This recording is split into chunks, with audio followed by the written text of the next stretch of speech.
ये हवाएं तेरे बिन परेशान हैं, ये घटाएं तेरे बिन हैरान है, कर रही है रुत भी तो तेरा ही गम, तुम चले आओ पहाड़ों की कसम, तुम चले आओ पहाड़ों की कसम। वाह वाह वाह वाह, क्या बात है शान खान साहब, ज़बरदस्त ज़बरदस्त बेहतरीन। अस्सलाम वालेकुम। वालेकुम अस्सलाम, हाउ आर यू? आपको भी अस्सलाम वालेकुम और हमारे जो नाजरीन हैं उनको भी अस्सलाम वालेकुम। और आज का प्रोग्राम हमने सोचा ज़रा डिफरेंट तरीके से शुरू किया जाए, म्यूजिकल मंडे कर दिया जाए। बिल्कुल, और अभी तक जो नहीं आए तो तुम चले आओ पहाड़ों की कसम। पहाड़ों की कसम हमारे व्यूअर्स को आप दे रही हैं। बिल्कुल बिल्कुल, जो अभी तक स्क्रीन के आगे नहीं आए उनको कह रही हूँ तुम चले आओ पहाड़ों की कसम। ये जो पहाड़ों की कसम है, ये आप किसको दे रहे हैं और इसके पीछे क्या कहानी है? शायद उसके लिए हमारे पास टाइम इतना ना हो, बट ये लंबी दास्तान है। बिल्कुल, बिकॉज अभी भी मैं जो प्रोड्यूसर साहब हैं उनसे यही बात कर रहा था कि बहुत एक शॉर्टकट में मैं आपको ये बता देता हूँ कि ये सॉन्ग बेसिकली मेरे वालिद साहब का लिखा हुआ है और उन्हीं का कंपोज किया हुआ है, और ये 90s का गाना है, ये अभी का नहीं है। उसको मैंने रीमेक किया जैसे सही एक अच्छा जो मतलब आजकल जो टेक्नोलॉजी है उस पर ज़रा हमने, मगर फिर भी इसका जो मेन थीम है हमने वही 90s की रखी है ताकि लोग इरिटेट ना हो सुनने में, इसलिए उस चीज़ को बहुत ज़्यादा लोगों ने अप्रिशिएट किया। और पहाड़ों की कसम basically I belong from South Waziristan, I belong from Mehsud कबाइल, तो मेरे वालिद साहब भी डेफिनेटली उसी कबाइल से बिलोंग करते थे।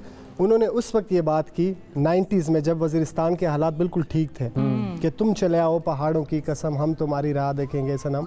सियाहों के लिए कहा और अपने लोगों के लिए, जो कि एक काफ़ी बड़ा फिर इंटरव्यू हुआ एक काफ़ी बड़े चैनल पे, न्यूज़ चैनल था। उन्होंने यही पूछा था कि आपको कमाल साहब, कमाल मसूद उनका नाम था मेरे वालिद साहब का, कि आपको वही आई थी कि ये हालात आने वाले हैं वज़ीरिस्तान पे आगे? तो फिर उन्होंने जवाब में ये कहा था कि डेफिनेटली मैं यहीं पर पैदा हुआ हूँ और मैं इसी मिट्टी का हूँ, तो मुझे पता है कि जो सिचुएशन चल रही थी कि कुछ ऐसे हालात शायद इन फ्यूचर आने वाले हैं, तो उसमें मैंने कहा कि क्योंकि इसका ये बेसिक पश्तो वर्जन था, ये फिर उर्दू वर्जन बना तो इसका पश्तो वर्जन भी अगर थोड़ा सा आप हमारे नाज़रीन के लिए सुना दें। वज़ीरिस्तानी पश्तो बेसिक। हाँ बिल्कुल। गोशिये वो शावलता दर खाताई नशा, गोशिये वो शावलता दर खाताई नशा, शमेश्वेताणो के वंडे डाडे दी, लियारे पुरताग रक्षे गाडे वाडे दी, तुम चले आओ पहाड़ों की कसम। वाह ज़बरदस्त। अच्छा, इसकी वीडियो में जो खातून आ रही थी वो हमारे कल्चरल ड्रेस में नहीं थी, वो वज़ीरिस्तान की नहीं लग रही थी, वो लग रहा था किसी फॉरेनर को बुला लिया है आपने। बिल्कुल, शी इज़ ऑल्सो पठान, तो पख्तूनी थी वो भी, सुमी खान उनका नाम था। बिल्कुल, और इनकी भी वो इस गाने से बड़ी एक काफ़ी लोगों की जो है ना बाउंडिंग जिस तरह से है और जिस तरह इस गाने को फेम मिला, ये किसी ने सोचा भी नहीं था। हालांकि ये पुराना सॉन्ग था, कैसेट्स का जो दौर होता था उस वक्त तो ऑब्वियसली मैंने सबसे पहले ये गाना किसने गाया था? सबसे पहले मेरे वालिद साहब का लिखा हुआ है। नहीं, लिखा हुआ तो है, गाया किसने था? गुलकार गाया भी उन्होंने। अच्छा, गाया भी उन्होंने। He was a singer, but पहले वो कतर में होते थे, उसके बाद उन्होंने 40 इयर्स के बाद सिंगिंग को भी थोड़ा सा जब मतलब शौक तो था, एक पैशन था, वैसे फैमिली में कोई भी नहीं था, एक वो थे और सेकंड मैं जो इस वक्त एज एन वोकलिस्ट आया। तो उनको तो फैमिली की तरफ से बहुत कुछ सुनना पड़ा होगा, आपको शायद कम सुनना पड़ा होगा। मुझे वालिद साहब ने स्ट्रिक्टली मना किया था कि इस फील्ड में नहीं आना। अच्छा। हाँ, आप अपनी स्टडी पूरी करें, मतलब कोई ज़रूरत नहीं है। फिर एक दिन वैसे ही उन्होंने मुझे सुना लाइव, तो उन्होंने कहा कि यार अच्छा है, तुम चल सकते हो, तुम तो चल सकते हो, तो व्हाई नॉट, मतलब वरना मैं बड़ा स्ट्रिक्ट हूँ। अगर कोई मेरा शागिर्द भी होता है मुझसे जो सीख रहा है, उसको भी मैं मना ही करता हूँ कि अगर वो मेरा नाम नहीं रख पाएगा, मेरी इज्जत नहीं रख पाएगा, तो आपको ज़रूरत नहीं है इस फील्ड में आने की। इंसाफ होना चाहिए। इंसाफ होना चाहिए। लेकिन बड़े अरसे बाद ये इतने पुराना जो लिखा हुआ था गाना, और फिर उसको मुख्तलिफ रीमेक्स, मुख्तलिफ सिंगर्स ने और भी गाया है इसको, लेकिन ये है कि आपने इंसाफ तो किया है उनके साथ वालिद साहब के। तो बस आप लोगों को पता होगा, मुझे तो समझ नहीं, हम तो बस गाना कर देते हैं। तो इसका रिस्पांस कैसा था? ये तो रिस्पांस बताएगा। रिस्पांस जी अल्हम्दुलिल्लाह इसके 36 मिलियन व्यूज़ हैं अभी, सेकंड ईयर अभी इसका शुरू हुआ है, और 36 million it's just on my YouTube channel. वैसे अगर ओवरऑल देखा जाए वर्ल्ड वाइड तो 5 करोड़ से ज़्यादा लोगों ने देख लिया है गाना। ओके, ज़बरदस्त। तो ये फिर पसीराई तो मिल गई, पता चल गया कैसा रिस्पॉन्स है और क्या लोग पसंद कर रहे हैं। अल्हम्दुलिल्लाह काफ़ी अच्छा हुआ। और इसके बाद एक जो वो कहते नहीं है कि फाइनल क्लिक होता है, वो फाइनल क्लिक मिला इस गाने को। ज़बरदस्त, क्या बात। अब आजकल दुनिया भी सोशल मीडिया तो 1 to 1 वो यहाँ पर बैठ के कोई आपको यूएसए में सुन रहा है, यूट्यूबिंग है और सारा, तो बहुत जल्दी ग्लोबल अपील हो जाती है उसकी। अब किस चीज़ पर काम कर रहे हैं राइट नाउ जी? उसके बाद अभी मैंने एक लेटेस्ट सॉन्ग रिलीज़ किया है फर्स्ट टाइम। वो अभी मैं यही कह रहा हूँ कि आई बिलोंग फ्रॉम वज़ीरिस्तान, बट इस चीज़ को मैं ऐड ऑन इसलिए कर रहा हूँ कि ये वाकई यूनिक चीज़ है कि हमारा एक्सेंट ज़रा मदर लैंग्वेज जो होती है आपकी थोड़ा सा टंग स्लिपिंग हो जाता है, बट ये कि फिर भी मैंने गज़ल पे एक मतलब थोड़ा एक्सपीरियंस किया। वैसे तो मैं गाता हूँ, लाइव गा लेता हूँ हर चीज़ अल्हम्दुलिल्लाह। I can sing in 6 to 7 languages. अच्छा, और वो कौन सी languages? I can sing in Saraiki, I can sing in Punjabi, English, Urdu, I can sing in Pashto. Pashto के अंदर 3 लैंग्वेजेस हैं डिफरेंट। वज़ीरिस्तान, क्वेटा रीजन जो है आपका, ये जो बलोचिस्तान रीजन है, उसका एक्सेंट अलग-अलग है, सब एक्सेंट्स अलग है, तो वो सारे एक्सेंट में आई कैन सिंग। तो बस वही। तो अगला गाना कौन सा है गजल वाला जो है? बल्कि कौन सा है ऐसे मराद ये कि बस हाँ बिल्कुल, मैं यही कह रही हूँ कि अगला कौन सा वाला है, नाज़रीन को बताएं ना। और गा के बताना है आपने, ऐसे मैं गा के ही बता देता हूँ क्योंकि इसके लिरिक्स पोइट्री बहुत अच्छी है। हमारे जमील यूसुफ साहब हैं, बहुत अच्छे पोइट हैं हमारे, और ये अहमद फराज साहब एक बहुत बड़ा नाम जो थे हमारे मुल्क का, उनके एरा के ये पोइट हैं। उन्होंने जो है ना इसको इनको उनकी पोइट्री थी, बुक से मैंने निकाली थी, तो ये थोड़ा सा उसको मैं गुनगुना देता हूँ। तमाशाई टाइटल है सॉन्ग का।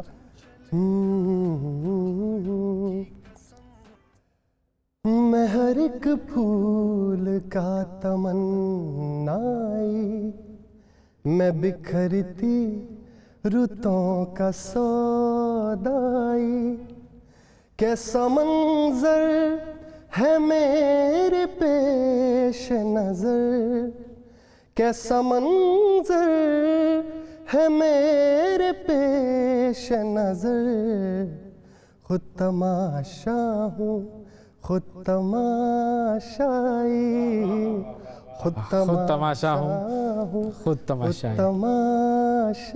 वाह, क्या बात है। बहुत शुक्रिया अदा करेंगे शान साहब, आपका वक्त दिया आपने। नाज़रीन, थोड़ा सा हमने जो है वो म्यूजिकल माहौल बनाने की कोशिश की थी और आखिर में बात आ गई खुद तमाशा हूँ और ख़ुद तमाशाई। तो हम तमाशा कर रहे हैं, आप तमाशाई हैं, लेकिन ये तमाशा जारी रहेगा एक छोटे से ब्रेक के बाद।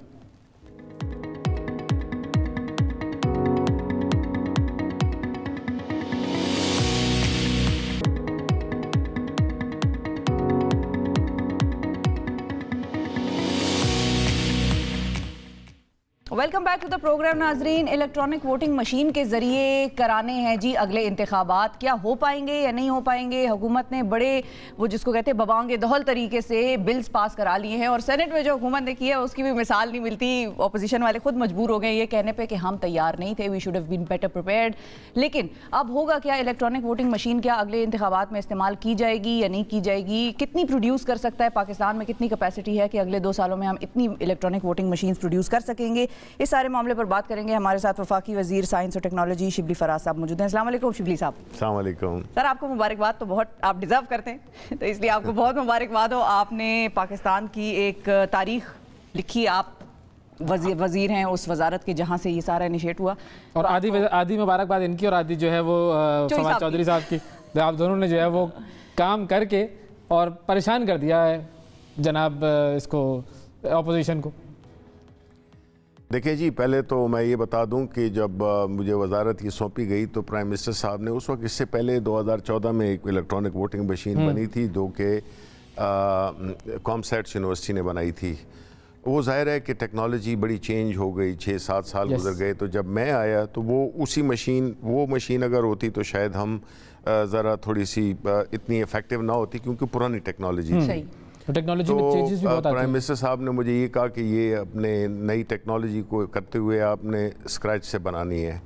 तो इसलिए ये एक बड़ा चैलेंजिंग टास्क था, लेकिन अल्हम्दुलिल्लाह नियतें ठीक हों तो जी काम होता है। तो ये फिर स्क्रैच से बनी है? तो ये स्क्रैच से बनी, तो ये स्क्रैच से बनी और इसमें हमने बुनियादी तौर पे हर उस एस्पेक्ट का उसको उसमें बिल्ट इन किया, क्योंकि इलेक्शन कमीशन ने हमें जो कंडीशंस दी 7 मई को, वो हमने उसको सामने रखते हुए इस मशीन को डिज़ाइन भी और किया। वो कंडीशंस आपके आने के बाद आई थी, आपकी वज़ारत जी में। जी 7 मई को आई ना इसमें। तो फिर हमने ये 15 जुलाई में ये इसको कंप्लीट कर दिया। दिन रात काम किया, सुबह 4 बजे तक, 5 बजे तक। तो बिकॉज जो था अहम ये था कि जो प्राइम मिनिस्टर ने जो टारगेट दिया हुआ है उसको हम पूरा करें। तो इसलिए कमिटमेंट भी थी, ज़ाती तौर पे भी कमिटमेंट थी, और जो इंजीनियर्स थे जो उन्होंने भी बड़ी मेहनत की। और हमने वो जो इलेक्शन कमीशन ने जो अपनी कंडीशंस दी थी हमने उसको समोया उसमें, और एक प्रोटोटाइप हमने तैयार कर लिया। अब इसमें यह है कि कानून नहीं था, हालांकि कानून था 2017 मई वाला जो इलेक्शन एक्ट था, इलेक्टोरल एक्ट था, उसमें ये गुंजाइश थी। 103 में क्लियरली कहा गया था कि आपको पायलट प्रोजेक्ट्स में नई टेक्नोलॉजी लाएं, और 103 के तहत आप पायलट प्रोजेक्ट्स जो जितने भी बाई इलेक्शन है उसमें करें। लेकिन बदकिस्मती से 2017 से लेकर 2021 तक सिर्फ एक शुरू में ही वो हुआ था, और उसकी भी जो रिपोर्ट आई उसमें जो ऑब्जेक्शंस थी वो एक स्मार्टमेटिक वो थी, मशीन थी उनकी कंपनी की। तो उसमें 4 एक करीब उन्होंने वो बनी कि इस वजह से ये इसमें ये मुश्किलात आई, और वो बड़ी सिंपल से थी कि जी कागज़ फंस जाता था प्रिंटर में, बैटरी कम हो जाती थी, और इस तरह की कोई केबल हिल जाती थी। तो उसकी वजह से टेक्निकल चीज़ें जो बड़ी वो भी बड़ी सिंपल थी एड्रेस करने के लिए। तो अब जो हमने बताया अल्हम्दुलिल्लाह हमने आपने देखा है कि किस किस जगह पे हमने उसकी डेमोन्स्ट्रेशन नहीं कराई है। पार्लियामेंट में कराई, असेंबलीज में कराई, चैम्बर्स में कराई, यूनिवर्सिटीज़ में कराई, टॉक शोज़ पे कराई। हैकाथॉन नहीं कराई अभी तक आपने, वो जो हैकाथॉन अनाउंस कर दिया है। देखिए जी, बात ये था कि हमने तब जबकि ये हैकाथॉन हम बिल्कुल, अब ओपन तो चैलेंज था, लेकिन हमारा इरादा यही था कि हम एक दफ़ा इलेक्शन कमीशन इसको फॉर्मलाइज कर ले तो फिर हम जो है तो हैकाथॉन भी कराएंगे, और हमने इनाम भी रखा है उसके लिए।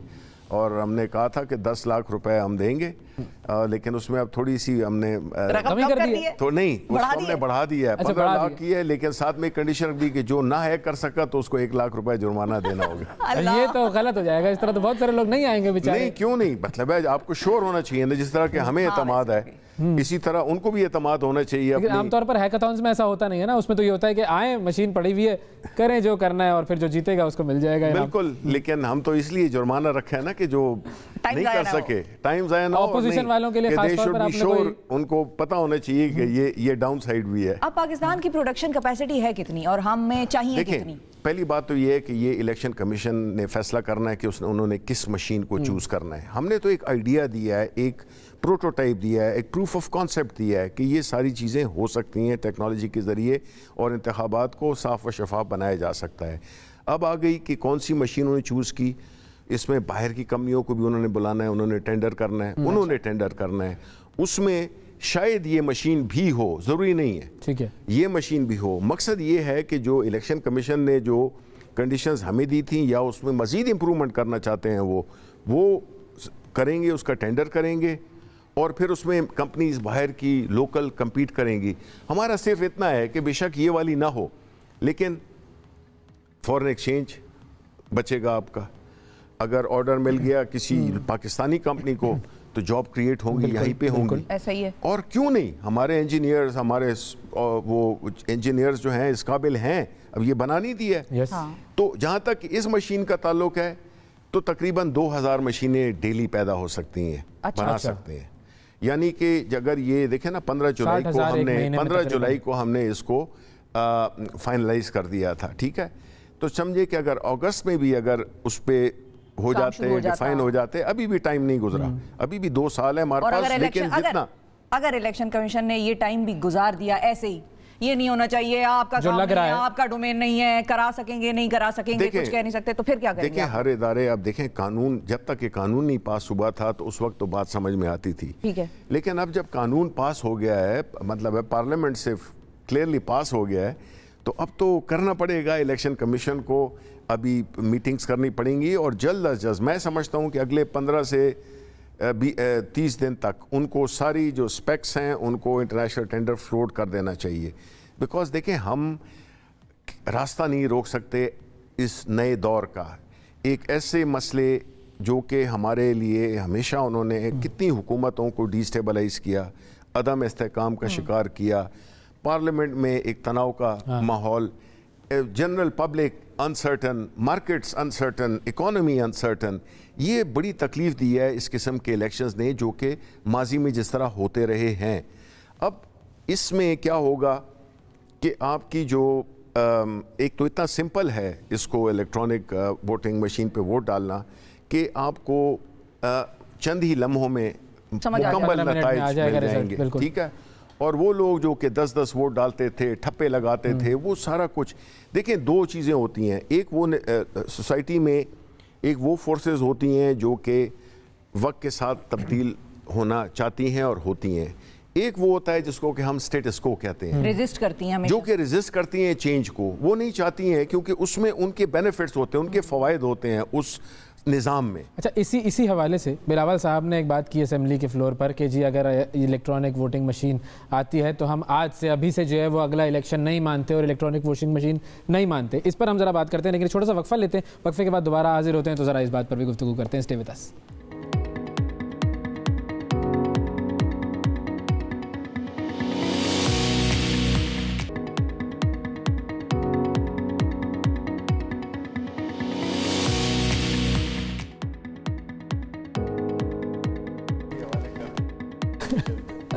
Welcome back. सबसे आगे मैं एक मरतबा फिर खुशामदीद, शिबली फराज साहब हमारे साथ मौजूद हैं। इलेक्ट्रॉनिक वोटिंग मशीन पर बात हो रही है। सर, बिलावल साहब का बयान असेंबली में कि मैं नहीं मानता, तो अब उसका क्या करेंगे? जब अपोजिशन मानेगी ही नहीं तो फिर तो ये चीज़ इंप्लीमेंट नहीं हो सकेगी। देखें, पहली बात तो ये है कि बिलावल साहब बगैर मशीन देखे, नून वाले बगैर मशीन देखे, फजलुर रहमान ग्रुप या अपोजिशन पार्टीज़ की जो पार्टीज़ हैं उन्होंने इस मशीन के करीब तक नहीं गए। नहीं तो अगर वो आएंगे तो वो कहेंगे विकीलीक्स ने बनाए हैं, बस वो मतलब तो आप समझ गए हैं। लेकिन ये कि हो सकता है कहीं जमाइमा ने भेजा है। ये वो लोग हैं जिसका कि मैं आपके पहले उसमें सेगमेंट में बात कर रहा था कि ये वो हैं स्टेटस को की फोर्सेस हैं जिसने कि उस सिस्टम के बेनिफिशरी हैं। हाँ, बिल्कुल, क्योंकि इनको पता है कि जब ये शफाफियत आ जाएगी इलेक्शन में तो उनका कोई चांस नहीं है, उनके लिए एक पॉलिटिकल डेथ है, सियासी मौत है उनके लिए। तो एड़ी चोटी का जोर लगाएंगे कि इसको न वो कर सके। लेकिन उसके बावजूद मेरी उनसे रिक्वेस्ट ये है, मैं उनसे आपके प्रोग्राम की वसातत से और मेरी लीडरशिप प्राइम मिनिस्टर खान ने भी यही कहा है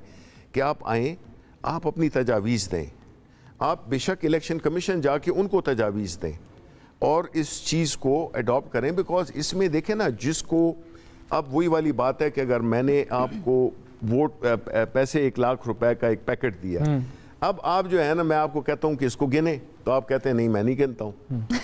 आप कहें कि जी इसमें तसल्ली है आपकी कि एक आप गिने आप। हाँ। तो इसमें ये जो मशीन है ये तकरीबन कैलकुलेटर जैसी है। ये एक्चुअली एक बड़ा एक मुस्तनद किस्म का कैलकुलेटर है।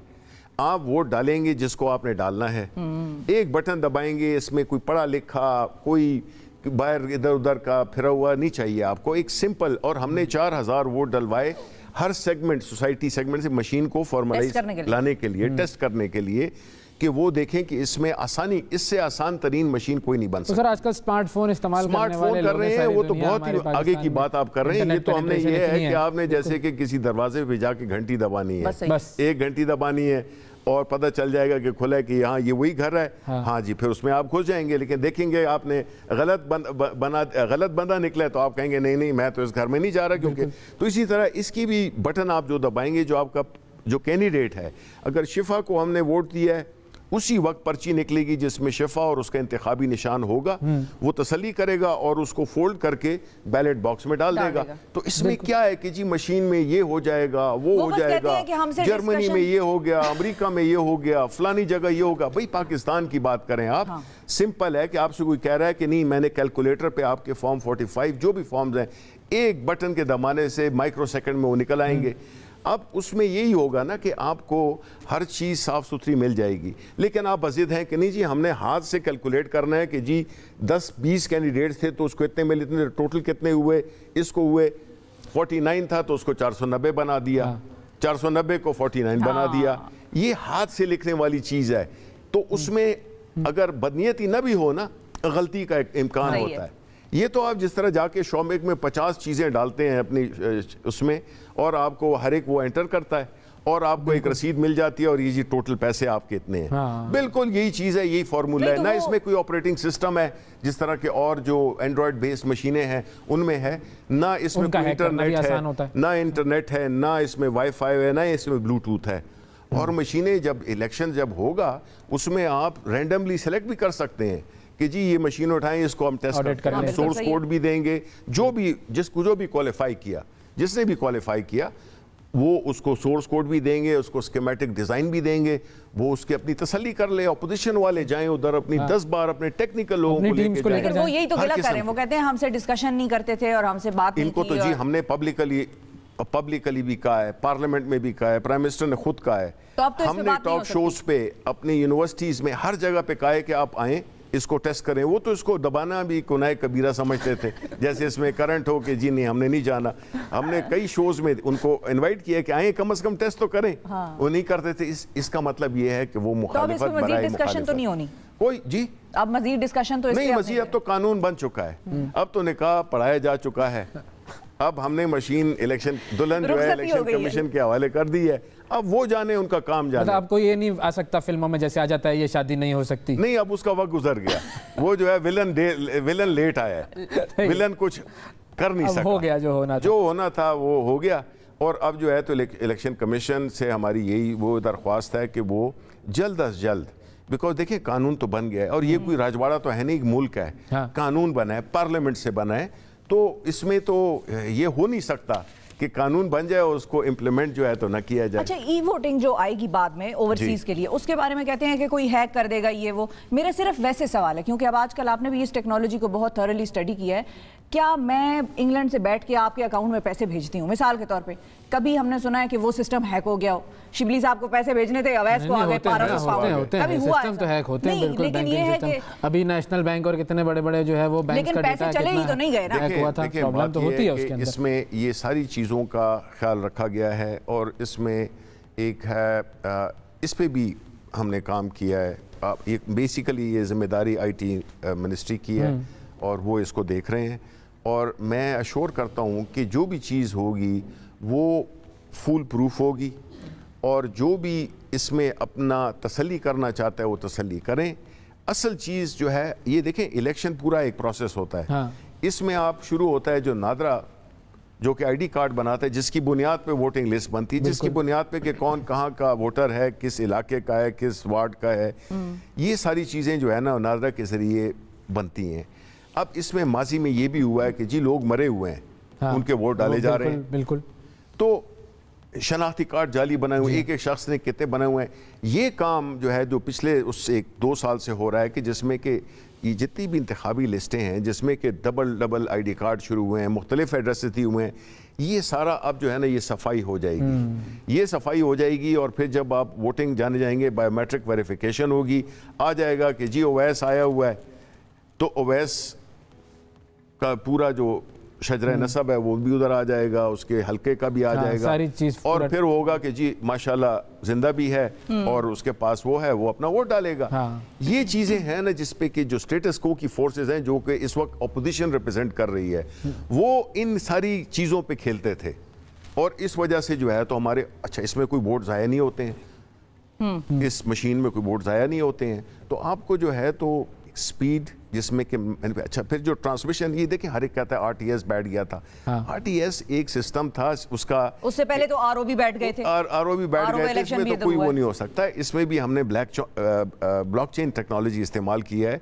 कि जब वहाँ से इलेक्शन हर बूथ पे हर पोलिंग स्टेशन पे हो जाएंगे, वो प्रिजाइडिंग ऑफिसर उस चिप के जरिए उस QR कोड को स्कैन करेगा और थ्रू ब्लॉकचेन टेक्नोलॉजी 10, 15, 20 जगहों पे वो रिजल्ट चले जाएंगे। उसको कोई चेंज ही नहीं कर सकता, कोई चाहे भी तो नहीं कर सकता, बिकॉज वो मल्टीपल जगहों पे वो रिजल्ट्स गए हैं, इंक्लूडिंग जो कैंडिडेट्स हैं सब कुछ। तो इसलिए इसमें देखें हमें टेक्नोलॉजी का पे हमें जाना होगा। अगर हमने अपनी यही बात एतजाज़ अहसन साहब ने हमारे प्रोग्राम में कही थी कुछ दिन पहले कि लामोहला टेक्नोलॉजी की तरफ तो जाना ही है, तो आज जाएं या कल जाएं, बेटर कि आप पहले से शुरू करें। यस, यही सफर शुरू करना है। हम एक छोटा सा वक्फा ले लेते हैं, वक्फे के बाद बात करेंगे कि ऑपोजिशन जो है इनके खिलाफ अब ऑडियो विजुअल मीडियम इस्तेमाल करने पर आई हुई है, तो ये उसका जवाब आप कैसे देंगे, तहरीक इंसाफ क्या करेगी, एक वक्फे के बाद इनसे जानेंगे।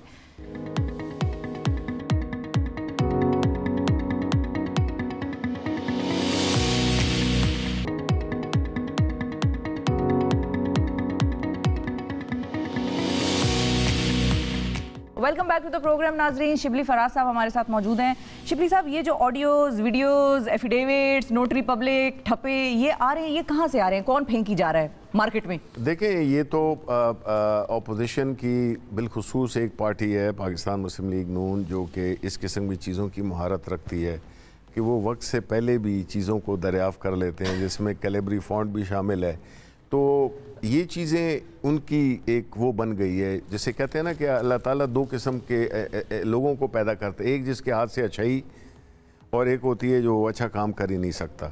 तो ये बदकिस्मती से इस किस्म की कन्फ्यूजन जो फैलाई जा रही है, बाज़ औक़ात ऐसे वक्त पे ऐसी चीज़ें कर दी जाती हैं जिससे कि पूरा वो सिस्टम कंट्रोवर्शियल हो जाए। ये है उन लोगों की कोशिश जो कि सच्चाई की तरफ नहीं, बल्कि वो इस पे एक बदगुमानी पे और इस किस्म की चीज़ें जिससे कि एक इंतशार फैले, एक कन्फ्यूजन फैले, शुकूक व शुबहात उभरें, वो ये काम करते हैं। नहीं तो पहले इन्होंने एक इदारे को टारगेट पे रखा, अब दूसरे इदारे की तरफ तोपों का रुख किया, तो आप लोग उसको काउंटर कैसे कर रहे हैं? देखें, हमारी तो क्योंकि पब्लिक बाय कर लेती है। नहीं, देखें, हम तो यही वो कर रहे हैं कि हमने बताना है कि इसकी सोर्स क्या है, सोर्स का मकसद क्या है, किस चीज़ों को मुतासर करना चाहते हैं, किन इदारों को, बिकॉज इस वक्त उनके पीछे जो है तो अदालतों ने फैसले करने हैं, तो और जो फैसले हुए हैं और वो भी सिलेक्टिवली, जब फैसला इनके हक में आ जाए तो फिर तो बड़ा सच की फतह हो गई, लेकिन जब इनके खिलाफ आता है तो वो फिर कहते हैं कि नहीं जी ये तो हमारे खिलाफ साजिश हो रही है। तो ये जो है ना इस तरह का नहीं है कि सिलेक्टिव चेरी पिकिंग आप नहीं करेंगे। और देखिए, मुल्क को इदारे चलाते हैं, लोग नहीं चलाते हैं। लेकिन आप ये इदारों को यहाँ पर जो अभी जो ऑडियो आई है साकिब निसार साहब की, वो तो कहते हैं वेरीफाइड है, उसका फोरेंसिक ऑडिट हो गया है अमेरिका से और वो उनकी सही आवाज़ है। देखें, साकिब निसार साहब ने तो इसकी डिनाई किया है, उन्होंने आज अखबारों में भी आया है। तो इशू ये नहीं है, इशू ये है कि उसकी टाइमिंग, उसका वक्त, आपको 3 साल बाद ख्याल आता है, आपको 2 साल बाद ख्याल आता है, इससे चीज़ें मशकूक हो जाती हैं कि क्यों अभी तक यानी वो आपका वो ज़मीर नहीं जागा था और एक ख़ास वक्त पे जाग गया। बिल्कुल ठीक है। तो ये इस तरह की चीज़ें हैं जो कि मेरा ख्याल है कि इतने मायने नहीं रखती हैं। मेरा ख्याल यही है कि इदारों को मजबूत होना चाहिए और इदारों को वही काम करना चाहिए ख़ास तौर पे जिसके लिए वो बनाए गए हैं। तो उन्होंने इस चीज़ का ज़ाहिर है कि वो ज़िम्मेदारी उन्हीं की है, लेकिन अगर इस मुल्क को चलाना है वो इदारों ने चलाना है और हर इदारे ने अपनी ये ज़िम्मेदारी संभालनी है और हमने उनको सपोर्ट करना है कि वो अपने जो फ़राइज़ हैं वो ऐसा तरीके से अंजाम दें। अच्छा, कुछ इदारे शिबली साहब ऐसे भी होते हैं क्विकली कि जो बाहर के मुल्कों में नहीं है, मिसाल के तौर पे इलेक्शन कमीशंस नहीं होते, पाकिस्तान में है, तो पाकिस्तान में इस इदारे ने अभी तक जो भी इलेक्शंस कराए हैं उस पर भी सवाल उठाए जाते हैं और ये भी तारीख का हिस्सा है, जितने भी हुए हों, और वो इलेक्शन कमिश्नर की उस पर नहीं होता। ज़ाहिर है पूरी टीम है उसके साथ, उसके लोग हैं, सब ने इलेक्शन कराना है। इस इदारे का खास पर्पज़ है कोई, आपको लगता है आने वाले वक्तों में? देखें, इसमें तो कोई शक नहीं है कि जो भी इंतखाबात हुए हैं वो हमेशा कंट्रोवर्शियल हुए हैं, जिस भी वजह से हुए हैं, लेकिन जिम्मेदारी चूँकि इलेक्शन को कराने की इलेक्शन कमीशन ऑफ पाकिस्तान की होती है तो द बक स्टॉप्स देयर। सही है। अब उन्होंने, जो मेरा अपना ज़ाती ख्याल ये है कि वो वक्त के साथ या जो भी तजुर्बात हुए हैं उससे सीखा नहीं है, और अगर सीख के उन चीज़ों को करेक्ट किया जाता जिधर के कमज़ोरियाँ आई हैं, तो आज मेरा ख्याल है कि हमारे इलेक्शन जो है तो बड़े साफ शफाफ होते। बिल्कुल ठीक है, बहुत शुक्रिया अदा करेंगे शिबली फराज साहब, वक्त दिया आपने। नाजरीन, EVM पर गुफ्तगू हुई, अब देखते हैं कि आगे इस EVM का मुस्तकबिल क्या होता है और पाकिस्तान के इलेक्शन का मुस्तकबिल क्या होता है। वक्फा लेते हैं, वक्फे के बाद दोबारा हाजिर होते हैं। स्टे विद अस।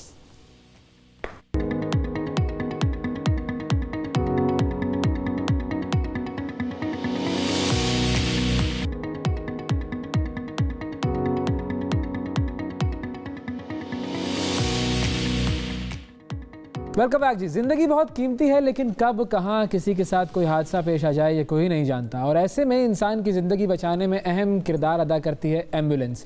खैबर पख्तूनख्वा के ज़िला बाजोड़ में तालिब इल्मों की एक फलाही तंजीम ने चंदा इकट्ठा करके एक एम्बुलेंस ख़रीदी और उस एम्बुलेंस को इलाके के अस्पताल की इंतज़ामिया के हवाले कर दिया, जिसने एम्बुलेंस के लिए एक सरकारी ड्राइवर और तनख्वाह का इंतज़ाम किया। एम्बुलेंस ख़रीदने वाले ये तालिब इल्म हमारे साथ मौजूद हैं, इनसे हम इस हवाले से बात करते हैं कि ये प्रोजेक्ट उन्होंने कैसे सोचा और उसके बाद कैसा लोगों का रिस्पांस रहा। हमारे साथ मौजूद हैं उबैदुर रहमान साहब और मोहम्मद इरफान साहब। अस्सलाम वालेकुम। वालेकुम। जैसे जी आप लोग ठीक ठाक हैं? बिल्कुल खैरियत है। तो उबैदुर रहमान साहब, सबसे पहले तो आपसे हम आगाज़ करते हैं कि ये आइडिया आपका था। मुझे ये बताइए कि कैसे इस चीज़ का ख्याल आया कि आप लोग अपने इलाके में एक एम्बुलेंस ख़रीदें और हॉस्पिटल को दें, क्या ज़रूरत थी इसकी? बिस्मिल्लाहिर्रहमानिर्रहीम। देखिए, हर काम के पीछे एक वाक़या होता है, एक बैकग्राउंड होता है। तो इसी तरह मैं मेरे आंखों के सामने एक वाक़या पेश आया था। मैं DHQ अस्पताल में था, तो एक फ़ीमेल की डेथ हो गई। तो फिर रात का वक़्त था, तो उस डेड बॉडी को घर तक पहुंचाने के लिए उधर अस्पताल में एम्बुलेंस मुयस्सर नहीं था। तो उधर जब वो लोग इंतज़ामिया के पास गए तो उनको एम्बुलेंस नहीं मिला। तो फिर उधर हमारे इलाके में लोकल जो गाड़ियाँ होती है, इसको हम अपनी ज़बान में वाकई बोलते हैं, उस डेड बॉडी को उस गाड़ी में अपने घर लेके गए। अच्छा। तो मैंने सोचा कि क्यों नहीं, अगर इस अस्पताल में एक फलाही तंजीम की तरफ से अगर कोई एम्बुलेंस मुयस्सर हो तो हमारा थोड़ा टाइम अपनी स्टडी से थोड़ा टाइम निकाल कर अगर इस काम के लिए इनिशिएटिव ले ले तो हमारे इलाके के लिए भी बेहतर होगा और अस्पताल के लिए भी बेहतर होगा। तो कितने लोग आप लोगों के साथ मिल गए थे इरफान साहब, और कितने लोगों ने फिर मदद की ये आवाज़ पहुंचाने में, घर घर के हमें चंदा चाहिए और आप चंदा दें एम्बुलेंस के लिए? देखिए जी, शुरू में तो हम ये तंजीम पहले से ढांचा मौजूद था जो हम स्कूलों में काम करते थे। तकरीबन 24 मेंबर हैं हम। जितने भी गरीब और यतीम तलवाएँ हम उनको जितने भी अखराजात हैं उनकी पूरा करते हैं, या जो लोग ऐसे स्कूल नहीं जाते हम उनको स्कूलों में दाखिल करवाते हैं। तो इसके साथ साथ फिर ये डॉक्टर साहब ने हमें कहा कि इस मेरे साथ ये वाक़या है और ये वाकई एक बहुत इनिशिएटिव इस पे लेना है। तो फिर हम सब ने इकट्ठी मीटिंग की। मीटिंग के बाद सब ने मुतफ़िक़ा राय पेश की कि वाकई इसकी बहुत ज़रूरत है और बहुत अहम मसला है। तो ये डॉक्टर साहब आपने इनको कहा? नहीं, इसने मुझे कहा। फिर सब ने मीटिंग की, तो उसके बाद सारी मुतफ़िक़ा तौर पर उसने राय पेश की कि इसको ज़रूरी करना है। फिर इनिशिएटिव ली। सबसे पहले फुर्सत में फिर इनको कराची भेज दिया कि आप लोगों ने अभी कराची जाना है चंदा इकट्ठा करने के लिए। तो वो वाकई इन लोगों ने बहुत तकलीफ उठाई। मैं ये चंदा कहाँ से आप लोगों से कराची क्यों? मतलब पेशावर में भी लोग आपको चंदा दे देते हैं। आई एम श्योर ऐसे भी हम संगदिल लोग नहीं है, हम दे देते हैं आपको चंदा। हो सकता है उन्हें पता हो। इस तरह है कि हमारे बाजोड़ के जो सरमायादार लोग हैं, अच्छा, वो कराची में अक्सर कराची में रहते हैं। तो हमने सोचा कि हम कराची जाकर एक एम्बुलेंस के पैसे वहाँ से लाएंगे। तो तकरीबन हमारे तौक़ात के मुताबिक उधर से हमें पैसे उतने ही मिले, थोड़े बहुत कम थे। फिर हमने अपने इलाके में वो चंदा किया। कितने की थी एम्बुलेंस का? एम्बुलेंस तकरीबन हमने कराची में 5 लाख की डोनेशन की थी, फिर 3 लाख की डोनेशन हमने बाजोड़ में की। अच्छा। तो 7 लाख की तकरीबन 8 लाख के खर्च आया था इस एम्बुलेंस पे। उधर हमारा इलाका जो है वो उधर गाड़ियाँ NCP होती है, जो नॉन कस्टम पैड गाड़ियाँ होती है। तो हमने सोचा एक प्रॉपर एम्बुलेंस का खर्चा तो बहुत ज़्यादा होता है, तकरीबन 30-40 लाख का मिलता है। तो हमने सोचा कि हम NCP लेंगे क्योंकि लोकल लोगों की ज़रूरत पड़ती है। NCP वहाँ पर उसमें चलाने में कोई मसला नहीं है? नहीं, कोई मसला नहीं है। असल में है कि हमने इंतज़ामिया से पहले इजाज़त ली। अच्छा। इजाज़त लेने के बाद हम यहाँ पे चलाएंगे तो पकड़ लेंगे हमें? नहीं, इधर तो वैसे भी दूसरे इदारे बहुत ज़्यादा मौजूद है। कबाइल तो ऐसे इलाके हैं जहाँ पे मतलब पहले से तकरीबन 72 साल से हुकूमत ने कुछ नहीं किया है। तो और फिर अस्पताल का जो स्ट्रक्चर है, सिर्फ एक अस्पताल सही चल रहा है। तो ज़्यादा जो ज़रूरत थी वो बाजोड़ के लिए थी। और दूसरा जो है वो हमारा जो एम्बुलेंस सर्विस है वो स्वात जो NCP इलाकों में जो एम्बुलेंस चल सकती है, स्वात तक, दीर तक और दूसरा चतराल तक, उधर उतने इलाकों में हमारी एम्बुलेंस चल सकती है। तो ये बहुत ज़्यादा एरिया है। और दूसरी बात है कि हमारे पास गाड़ियाँ भी इतनी ज़्यादा नहीं है, तो हम अफोर्ड भी नहीं कर सकते। ये फ्री एम्बुलेंस है जो लोगों को मिलती है? इसके कुछ नॉमिनल के चार्जेस होते हैं? चार्जेस होते हैं, थोड़े बहुत चार्जेस इस वजह से होते हैं कि असल में हम स्टूडेंट हैं, तो हर स्टूडेंट को तकरीबन माहाना एक ही किस्म का खर्चा मिलता है, 10,000 20,000। तो फिर भी हम अपने जेब से 1,000-2,000 निकाल कर अपने जो ऑर्गेनाइजेशन है उसको डोनेट करते हैं। लेकिन फिर भी ड्राइवर का खर्चा, तेल का खर्चा, फ्यूल का खर्चा, ये तो बहुत मुश्किल है हमारे लिए। तो जो चार्जेस होते हैं जो लावारिस लोग होते हैं तो उसको हम फ्री ऑफ कास्ट लेके जाते हैं। और जिसका जितना दिल चाहे, डेड बॉडी की जितना दिल चाहे तो कर सकते हैं, जितना भी देना चाहते हैं। बाजोड़ में हेल्थ सर्विसेज की जब हम बात करते हैं तो मसाइल क्या क्या हैं जिस पर कि आप हुकूमत से आज अपील करेंगे कि बाजोड़ में हेल्थ के मसाइल के हवाले से ये काम होना चाहिए? असल में वहाँ पे जो रेस्क्यू का इदारा है अभी रिसेंटली वो इस्टेब्लिश हुआ है, तो उसने जो सारे इंतज़ामिया वो इस्टेब्लिशमेंट अभी क्या है, तो तकरीबन मेरे ख्याल में वो रेस्क्यू का जो इदारा है वो तो काफ़ी एक्टिव है, लेकिन उनकी जो रूल है वो जब एक्सीडेंट हो जाता है तो नियरेस्ट अस्पताल तक पहुँचाती है। हाँ। लेकिन उसकी और अस्पताल की जो एम्बुलेंस है उसके रूल में ये नहीं होता कि डेड बॉडी या मरीज़ को घर तक पहुँचाए। तो मेरे ख्याल में बहुत सीरियस इशू है, क्योंकि इस पे हमने स्टेप लिए, लेकिन मेरे ख्याल में ये काफ़ी नहीं होगा कि हम इस पे काम करें। एक ऑर्गेनाइजेशन के लिए काफ़ी नहीं है। मेरे ख्याल में हुकूमत को चाहिए कि इसके लिए स्पेशल एम्बुलेंस रख ले, ताकि वो जो लोग होते हैं जो मरीज़ और मयत हो उनको घरों तक पहुँचाएँ। अस्पताल का जो एम्बुलेंस होता है 2 या 3 एम्बुलेंस अस्पताल में हो, वो भी वो उन लोगों को मिलते हैं जिनके अप्रोच हो, तो अच्छा। बगैर अप्रोच जो गरीब लोग हो तो उनको नहीं मिलती उस तरह। और उस कुल अस्पताल कितने हैं वहाँ पर? अस्पताल तो वहाँ पे 3 है, लेकिन जो मेन अस्पताल है DHQ अस्पताल खार है वो कैटेगरी B वाला अस्पताल, लेकिन वो उस सब पूरी बाजवड़ का इवन ही मोमंद एजेंसी का जो लोग है वो भी उस अस्पताल से इलाज करवाते हैं। ठीक है जी, बहुत शुक्रिया अदा करेंगे आप दोनों का, ज़बरदस्त आप लोग काम कर रहे हैं। और लोगों से हम यही अपील करेंगे कि इस किस्म की जो स्टूडेंट ऑर्गेनाइजेशंस हैं जो लोगों के फलाह बहबूद के लिए काम करती हैं उनको ज़्यादा से ज़्यादा चंदा दें, क्योंकि फिर वो आगे बढ़कर मजीद लोगों की खिदमत करने का उनमें जज्बा। अच्छा, और जो ये जो बात होती है ना कि हम पैसे देने की बात होती है, तो पैसे भी दें, लेकिन बहुत सारे लोग होते हैं जिनके पास पैसे शायद ना हो, तो वो अपना वक्त दे सकते हैं, उनके साथ शामिल हो सकते हैं, उनके साथ डोनेशंस कलेक्ट करने में अपना जो है वो हिस्सा मिला सकते हैं। पॉजिटिव प्रोजेक्ट कोई भी हो उसको सपोर्ट करना बहुत ज़्यादा ज़रूरी है, और ये यंगस्टर्स जब इसी तरीके से काम करेंगे तो ही आपको नज़र आएगा कि कुछ बदल रहा है, कुछ तब्दीली आ रही है। वक्फा लेते हैं, वक्फे के बाद दोबारा हाजिर होते हैं।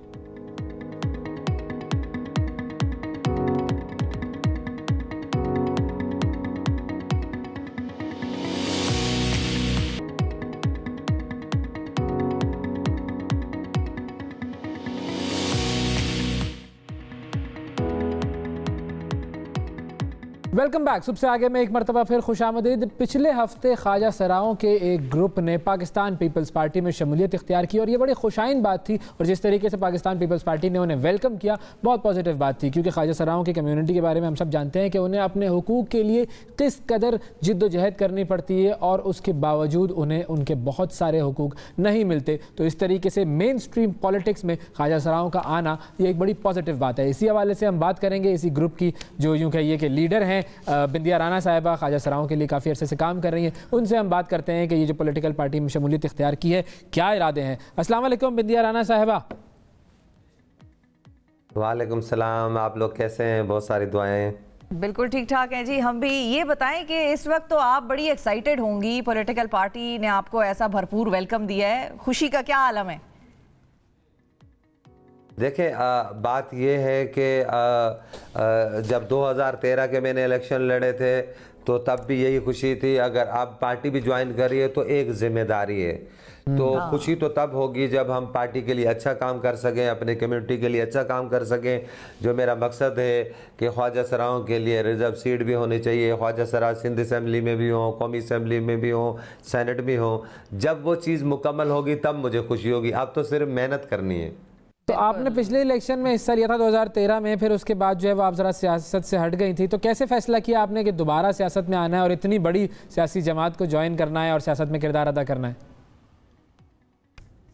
क्योंकि हमारा जो मतलब जितना भी काम होता है, सोशल वर्क का काम ही होता है, उनकी कहीं ना कहीं जो है लड़ी जाके ऐवानों में मतलब होती है। हाँ। हमें उन्हीं लोगों से ही काम होता है, चाहे वो कौमी असम्बली के मेंबर हो, चाहे वो सिंध असम्बली के मेंबर हो, चाहे वो सेनेटर हो। अगर मैं कानून साजी की बात करूँ तो वहीं से होता है, अगर वो दूसरे मसले मसाइल है वहीं से होता है। तो मैंने सोचा कि क्यों ना मतलब एक अच्छी सी पार्टी ज्वाइन करके और इस खिदमत में भी हाजिर रहना चाहिए, ताकि मतलब अगर आप एक पार्टी ज्वाइन करते हैं तो उनकी पार्टी का विंग भी बनता है, उसके हवाले से रिजर्व सीट भी होती है, उसके हवाले से चीज़ें भी होती हैं।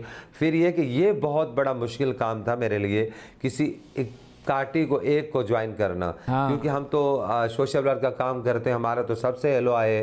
तो फिर मैंने ये पूरे सिंध के ख्वाजा सराओं से मिली और मुशावरत करी, और उन लोगों की तरफ से एक ही आवाज़ आई कि पाकिस्तान पीपल्स पार्टी, क्योंकि मैं ख़ुद बेनज़ीर भुट्टो शहीद साहिबा को बहुत लाइक करती थी, और उनके जितने भी मतलब हैं लोग वो मतलब हमारे साथ राब्ते में भी रहते हैं। तो वहाँ से भी मुझे सुनने को अगर ये आवाज़ मिली तो मुझे ज़्यादा आसानी हो गई पाकिस्तान पीपल्स पार्टी ज्वाइन। तो बस फिर आपने नारा लगा दिया, जिए भुट्टो। फिर हमने भी कहा जी जिए भुट्टो। तो और दूसरी बात ये है कि इंशाअल्लाह ताला आने वाले जो इलेक्शन होंगे और उसमें जो वज़ीर आज़म होगा वो बिलावल भुट्टो साहब ही होगा। तो और ये पार्टी जो है दूसरी इस पार्टी की बेशुमार कुर्बानियाँ हैं। मोहतरमा बेनज़ीर भुट्टो साहिबा को हम देख लें, शहीद को, जुल्फ़कार अली भुट्टो साहब के शहीद को देख लें, और अगर हम आसिफ अली जरदारी साहब की बात करें तो उसकी एक बेइज्तिया जिद्दोजहद, एक 10-11 साल जेल काटने के बावजूद भी वो पेश रहे और फिर सदर पाकिस्तान बने। तो मैं समझती हूँ कि ये सदाबहार पार्टी है और शहीदों की पार्टी है।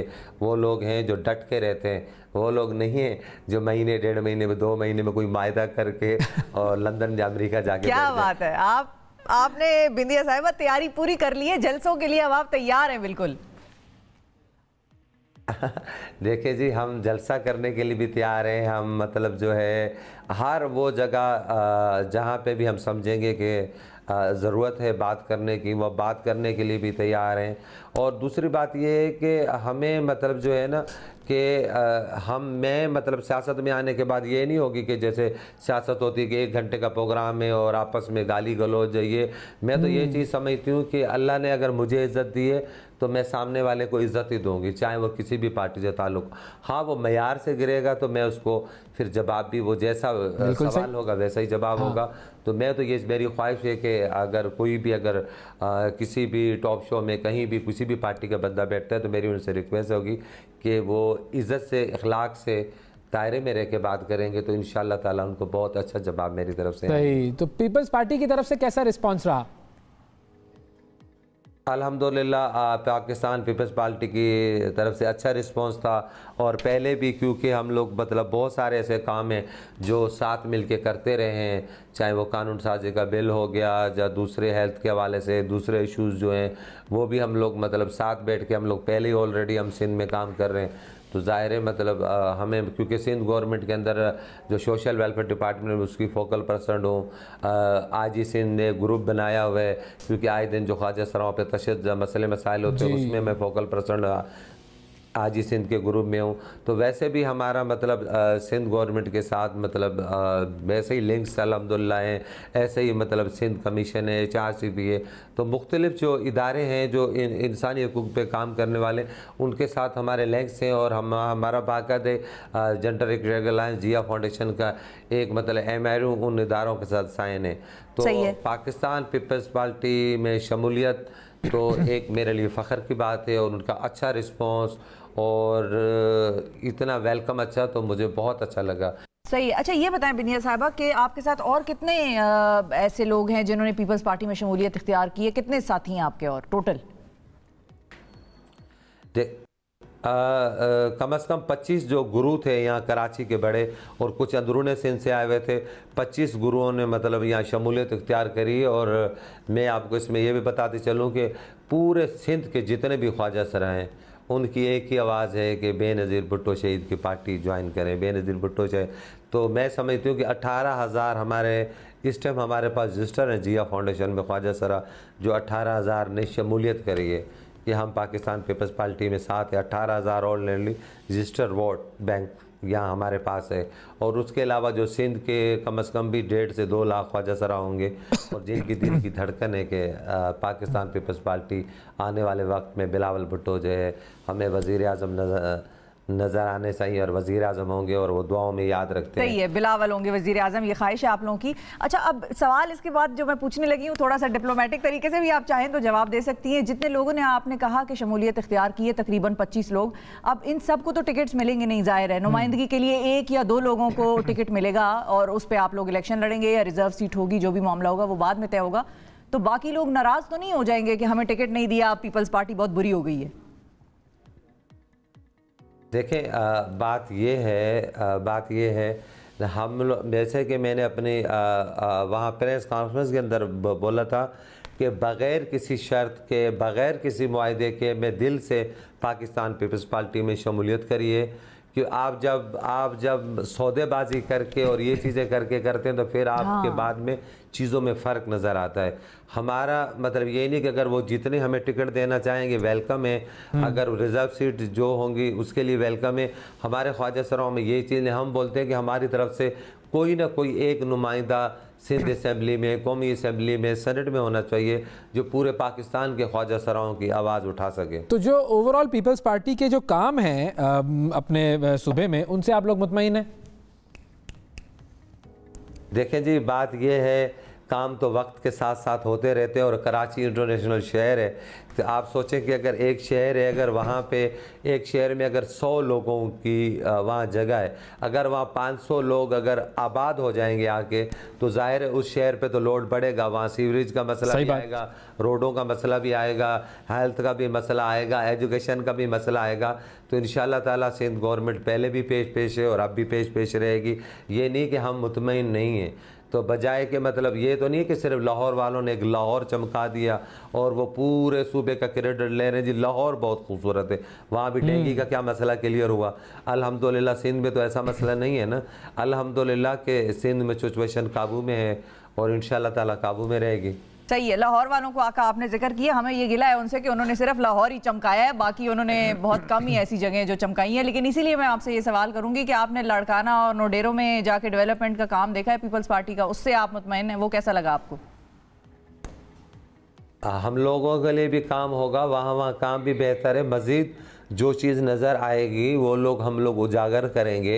आप ख्वाजा सरा ज़ाहिर है अगर शमूलियत करिए तो ज़ाहिर है जो भी फलाही काम हो रहे हैं, ये हो रहे हैं, हम उनमें हिस्सा लेंगे। और ख़ुद जो है बाज़ दफ़ा ये होता है कि जो मेन स्क्रीन की क़यादत होती है उनको पता ही नहीं होता कि नीचे क्या मतलब क्या काम हो रहा है, जब क्या काम होना चाहिए वो मतलब बताते नहीं। तो हमारे जो भी मसले मसाइल होंगे इस शहर के हवाले से, अंदरून सिंध के हवाले से, हम डायरेक्ट जो है ऊपर वाली कायदत से रब्ता करेंगे और बोलेंगे ये मसले, और इंशाअल्लाह ताला उनके ऊपर काम भी होगा। बिल्कुल ठीक है। और फाइनली आखिरी सवाल ये कि ख्वाजा सराओं के हुकूक के लिए, उनके लिए कौन से बुनियादी तौर पर आप चाहते हैं कि काम हो ताकि उनकी जो कम्यूनिटी है उसकी बेहतरी हो? देखें जी, ख्वाजा सरा कम्युनिटी के लिए पहले तो सबसे पहले जो है हम लोगों ने जो एक ड्रॉप तैयार किया है, एक बिल तैयार किया है ख्वाजा सरा कम्युनिटी के हवाले से, वो सिंध असम्बली में पास होना चाहिए। उसके बाद उसके रूल्स वगैरह बनने चाहिए। उसके बाद वो ऑटोमेटिकली उसके अंदर वो हर चीज़ है जो एक पाकिस्तानी शहरी का हक है, अगर वो चीज़ हो जाए तो उसमें आसान हो जाएगा। इस तरह हम लोग हॉस्पिटल के वार्ड अलग चाहते हैं, अगर औरतों का मर्दों का वार्ड है तो ख्वाजा सराओं का वार्ड भी होना चाहिए। इस तरह जो जॉब्स का जो है जितना कोटा माजूरों के लिए इतना ही ख्वाजा सराओं के लिए होना चाहिए, ताकि वो इज़्ज़त का रोज़ी रोज़गार। और दूसरा ये कि अल्हम्दुलिल्लाह ये खुशखबरी है कि community centre social welfare department से वो ओके हो गया है और इंशाअल्लाह ताला बहुत जल्द उसमें ख्वाजा सराओं को 10,000 वजीफ़ा भी मिलेगा और प्लस में ख्वाजा सरा काम भी सीखेंगे, उसकी भी ओपनिंग होने जा रही है। बिल्कुल ठीक है जी, बहुत शुक्रिया अदा करेंगे बिदिया राना साहबा, आपका वक्त दिया आपने। मेन स्ट्रीम पॉलिटिक्स में आपकी एक मरतबा फिर एंट्री हुई है पाकिस्तान पीपल्स पार्टी के प्लेटफॉर्म से, मुबारक हो और बेस्ट विशेज़ आपके लिए। नाज़रीन वक्फा लेते हैं, वक्फे के बाद दोबारा हाजिर होते हैं।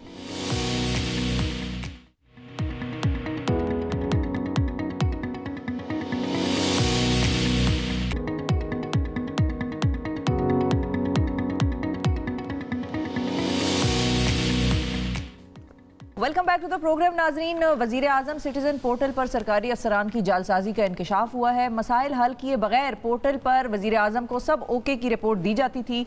वज़ीर आज़म डिलीवरी यूनिट ने 254 अफसरान की धोखाधड़ी का भांडा फोड़ दिया है और वज़ीर आज़म इमरान खान ने दो टोक अल्फाज में कह दिया है कि अवामी मसाइल के हल में कोई कोताही बर्दाश्त नहीं करेंगे। गलत बयानी करने वाले अफसरान के खिलाफ फौरी कार्रवाई अमल में लाई जाएगी। रिपोर्ट के मुताबिक पंजाब के 154, KP के 86, सिंध के 3 और वफाक के 11 अफसरान की डैशबोर्ड्स की तहकीकात की गई। अब ये मामला क्या है, अफसरान की जालसाजी को किस तरह पकड़ा गया और इन अफसरान के खिलाफ क्या कार्रवाई होगी, इस हवाले से हम बात करेंगे। वज़ीर आज़म परफॉर्मेंस डिलीवरी यूनिट के हेड आदिल साफ़ी साहब हमारे साथ मौजूद हैं। अस्सलाम वालेकुम आदिल साहब। वालेकुम सलाम अवैस साहब, कैसे आप? खैरियत से हैं? ठीक ठाक? बिल्कुल ठीक, बहुत शुक्रिया आदिल साहब। सर ये बताइए ये मामला क्या था, ये कौन लोग थे जो ओके की रिपोर्ट दे रहे थे, पकड़ा कैसे इनको? थोड़ी सी मैं क्लेरिफिकेशन बता दूं। जाली या फ्रिवलेस कंप्लेंट से मुराद ये था, इस तरह है कि एक पब्लिक परसेप्शन हर एक ऑफिसर ने मेंटेन करना होता है कि वो लोगों को जो रिलीफ दे रहा है उस पे लोग खुश हैं कि खुश नहीं है।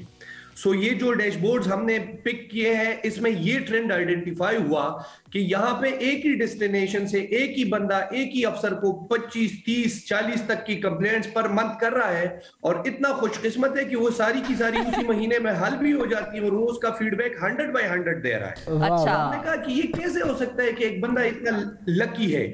सो देवर एक्चुअली फ्रिवलेस कंप्लेंट्स वो थी कि जिसमें एक इदारे का कोई ऑफिशियल या ऑफिसर वो अपने मोबाइल से अपने आप पे खुद की कंप्लेंट करता, खुद ही रिजॉल्व करता और अपने आप को तंब इंप्रेशन देता कि वेरी गुड जी, आपने तो काम कर दिया है। तो मतलब उन्होंने कंप्लेन भी जाली और शाबाशी भी जाली। एग्जैक्टली। देखिए सर, बात इस तरह है, एक डैशबोर्ड है, एक अफसर का डैशबोर्ड है जिसमें महीने में बमुश्किल 15 कंप्लेंट्स टोटल आती हैं। अगर वो डैशबोर्ड अपने पे 5 कंप्लेंट्स भी कर ले तो और 5 का फीडबैक 100/100 दे दे तो उनका सेटिस्फेक्शन तो 50% ऊपर चला जाएगा। तो these were the trends which were picked up, और पता लगा कि वो मुलाजिमीन अपने मोबाइल से ही कर रहे थे, सो उसमें उनके पास कोई ऑप्शन ही नहीं था। तो ये बात फिर कैसे वजीर आजम तक किसने पहुंचाई और फिर उनका क्या रद्द अमल इस पे आया? जी देखिए, बात तो पीएमडीयू ने पिक की ना। पीएमडीयू को ये एक अननेचुरल ट्रेंड आया कि ये जी सेटिस्फेक्शन एक चंद पार्टिकुलर डैशबोर्ड्स का किस तरह टापू-टाप जा रहा है। हम जिस मुआशरे में रह रहे हैं, कानूनी सुकम होते हैं, बहुत से मसाइल होते हैं। ये कौन सा खुशकिस्मत शहरी है कि जिसको 100/100 सब कुछ मिल रहा है और बाकी शहरियों का मतलब उससे कोई डिफरेंट ट्रेंड आ रहा है।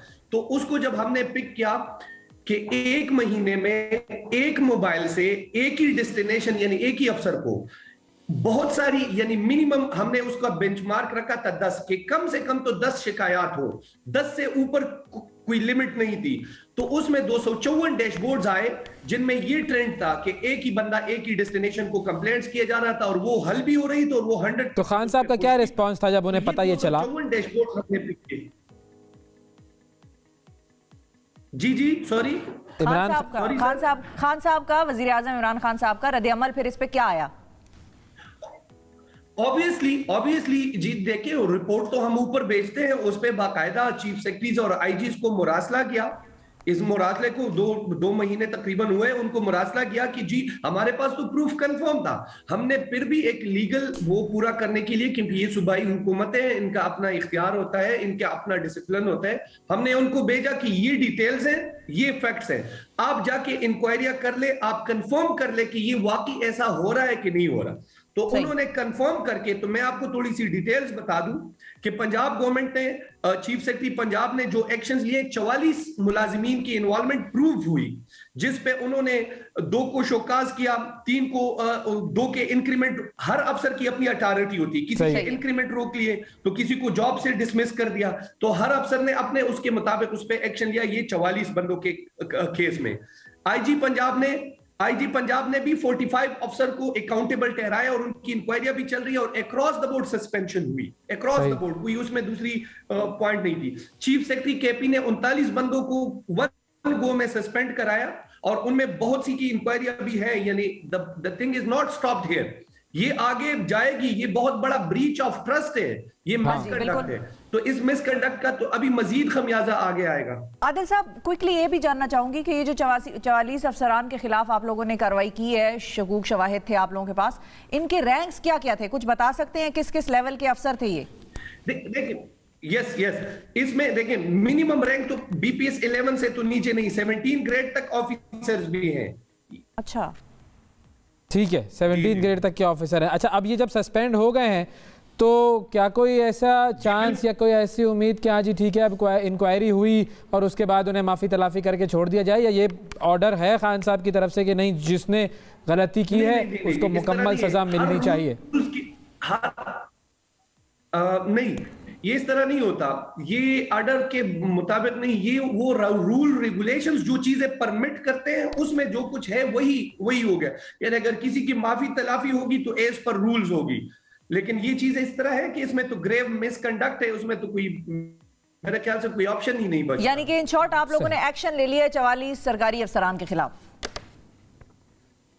जी 44 नहीं, बहुत ज्यादा। ये तो सिर्फ मैंने पंजाब के सीएस ऑफिस की तरफ से लिया गया, आईजी पंजाब ने 45 बंदों के खिलाफ, सीएसकेपी ने 39 बंदों के खिलाफ, आईजी केपी ने 10, तो ये कुछ ज्यादा 100 प्लस तकरीबन 100 तक जा रहे हैं। बिल्कुल ठीक है जी, बहुत शुक्रिया अदा करेंगे साफी साहब, आपने वक्त निकाला हमारे प्रोग्राम के लिए। और नाजरीन, आजकल तो है टेक्नोलॉजी का दौर, कोई हेरा फेरी हो नहीं सकती, पकड़े जाएंगे, इसलिए ना किया करें ना। और गड़बड़ करने के लिए भी थोड़ी अकल चाहिए होती है, मतलब एक ही मोबाइल से आप कर रहे हैं ये काम और एक ही जो है वो जगह आईपी एड्रेस से वो सारा आ रहा होगा। आजकल तो हर चीज ट्रैक हो जाती है, भाई क्या कर रहे हो, कैसे लोग हैं ये लोग, पता नहीं कैसे लोग हैं ये। अगर एनर्जी उधर लगाई होती काम करने पे तो आज दाद लोगों के मसले हल हो चुके होते, बिल्कुल सही शाबाशी मिल रही होती।